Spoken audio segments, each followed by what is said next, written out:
사랑하는 성도님들, 오늘도 하나님의 은혜 안에서 평안하십니까?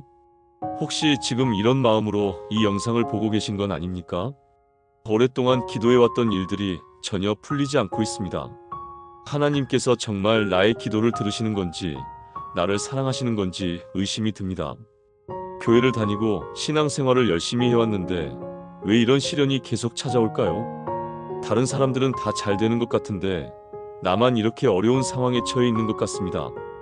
그런 경험 있으십니까? 믿음의 가족들, 정말로 그런 마음 이해합니다. 신앙생활을 하다 보면 누구나 한 번쯤은 이런 믿음의 위기를 경험하게 됩니다. 하지만 오늘 제가 여러분께 전하고 싶은 메시지가 있습니다. 믿음의 위기가 닥쳤을 때에도 절대로 잊지 말아야 할 세 가지 진리가 있습니다. 이 세 가지를 마음에 새기시면 어떤 어려움 가운데서도 흔들리지 않는 믿음으로 승리하실 수 있습니다. 첫 번째로 하나님의 사랑은 변하지 않는다는 것입니다. 우리가 어려운 상황에 처하면 가장 먼저 의심하게 되는 것이 바로 하나님의 사랑입니다.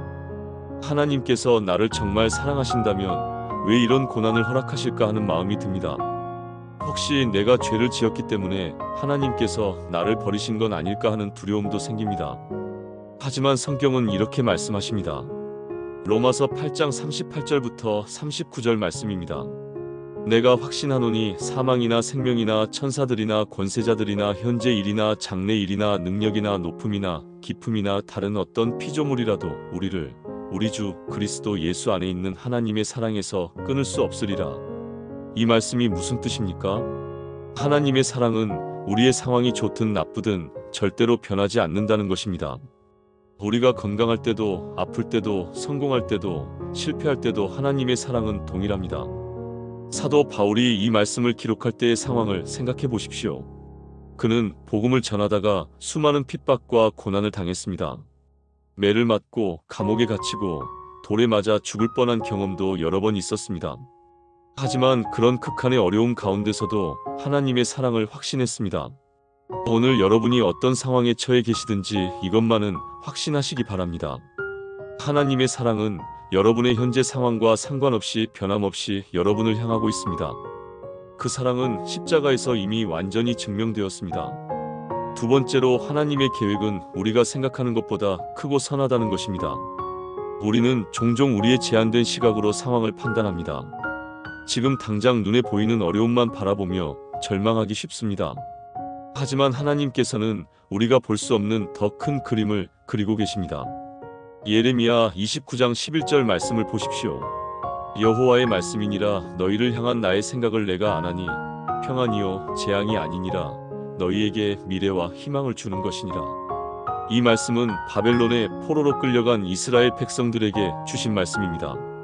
그들의 상황을 보면 절망적이었습니다. 고향을 떠나 타국에서 종살이를 하며 살아야 했습니다. 언제 돌아갈 수 있을지도 모르는 상황이었습니다. 하지만 하나님께서는 그들에게 이렇게 말씀하셨습니다.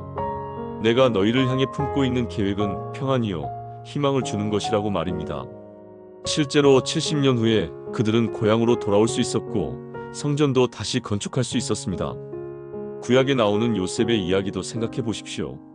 형들의 시기와 미움으로 인해 노예로 팔려갔고 누명을 쓰고 감옥에 갇히기까지 했습니다. 인간적으로 보면 너무나 억울하고 절망적인 상황이었습니다. 하지만 하나님께서는 그 모든 고난을 통해 요셉을 애굽의 총리로 세우셨습니다. 그리고 흉년이 들었을 때 이스라엘 민족 전체를 구원하는 일에 사용하셨습니다. 요셉 자신도 나중에 형들에게 이렇게 말했습니다. 당신들이 나를 해하려 했으나 하나님은 그것을 선으로 바꾸사 오늘과 같이 많은 백성의 생명을 구원하게 하시려 하셨나니. 창세기 50장 20절. 믿음의 가족들, 지금 여러분이 당하고 있는 어려움도 하나님의 큰 계획 안에서 선한 목적으로 사용될 것입니다.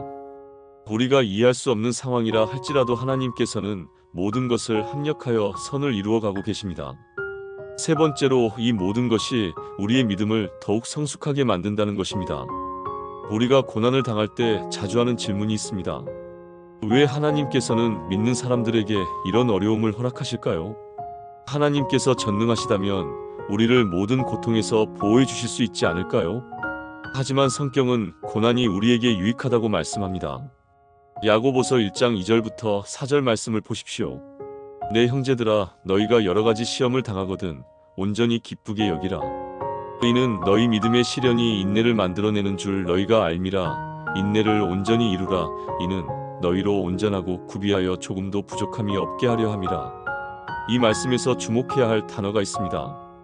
바로 온전이라는 단어입니다. 고난을 통해 우리는 온전한 믿음의 사람으로 성장해 간다는 것입니다. 금이 불을 통과할 때 더욱 순수해지는 것처럼 우리의 믿음도 시련을 통과할 때 더욱 순수하고 강해집니다. 베드로전서 1장 7절에서도 이렇게 말씀합니다. 너희 믿음의 확실함은 불로 연단하여도 없어질 금보다 더 귀하여 예수 그리스도께서 나타나실 때에 칭찬과 영광과 존귀를 얻게 할 것이니라. 성경의 위대한 인물들을 살펴보십시오. 아브라함은 독자 이삭을 바치라는 시험을 통해 믿음의 조상이 되었습니다. 다윗은 사울 왕의 핍박과 도망자 생활을 통해 하나님을 더욱 의지하는 법을 배웠습니다. 다니엘은 바벨론 포로 생활과 사자굴의 시험을 통해 흔들리지 않는 믿음을 보여주었습니다. 이들의 공통점이 무엇입니까? 모두 큰 시련과 고난을 경험했다는 것입니다. 하지만 그 고난을 통해 하나님을 더욱 깊이 알게 되었고 믿음이 더욱 견고해졌습니다. 우리가 평안하고 모든 것이 순조로울 때는 하나님 없이도 살 수 있다고 착각하기 쉽습니다. 하지만 어려움이 닥칠 때 우리는 하나님만이 우리의 유일한 소망임을 깨닫게 됩니다. 고난은 우리를 하나님께로 더욱 가까이 이끌어주는 하나님의 사랑의 방법입니다. 또한 고난을 통해 우리는 다른 사람들의 아픔을 이해하게 됩니다. 고린도후서 1장 3절부터 4절 말씀입니다.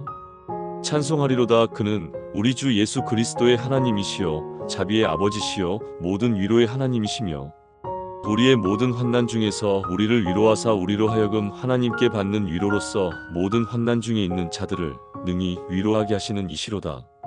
우리가 받은 위로로 다른 사람들을 위로할 수 있게 된다는 것입니다. 이것이 얼마나 큰 축복입니까? 사랑하는 성도님들, 지금 여러분이 어떤 어려움을 당하고 계시든지 이 세 가지를 기억하시기 바랍니다. 첫째, 하나님의 사랑은 절대로 변하지 않습니다. 여러분의 상황이 어떻든 하나님께서는 여러분을 변함없이 사랑하고 계십니다. 둘째, 하나님의 계획은 우리가 생각하는 것보다 훨씬 크고 선합니다. 지금은 이해할 수 없어도 하나님께서는 모든 것을 합력하여 선을 이루어가고 계십니다. 셋째, 모든 시련은 우리의 믿음을 더욱 성숙하게 만들고 다른 사람들을 섬기는 통로가 됩니다. 여러분의 믿음에 위기가 찾아왔다고 해서 절망하지 마십시오. 오히려 이것을 믿음이 한 단계 더 성장할 수 있는 기회로 받아들이시기 바랍니다. 하나님께서는 여러분을 결코 혼자 두지 않으실 것입니다. 어떤 어려움 가운데서도 하나님께서 함께 하시며 여러분을 도우실 것입니다. 이 말씀이 여러분의 마음에 위로와 힘이 되었기를 바랍니다. 댓글로 여러분의 간증이나 기도 제목을 나누어 주시면 함께 기도하겠습니다. 이 영상이 도움이 되셨다면 좋아요와 구독 부탁드립니다.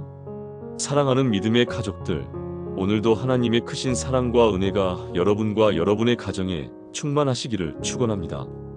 평강의 하나님께서 여러분과 항상 함께 하시기를 주님의 이름으로 축복합니다.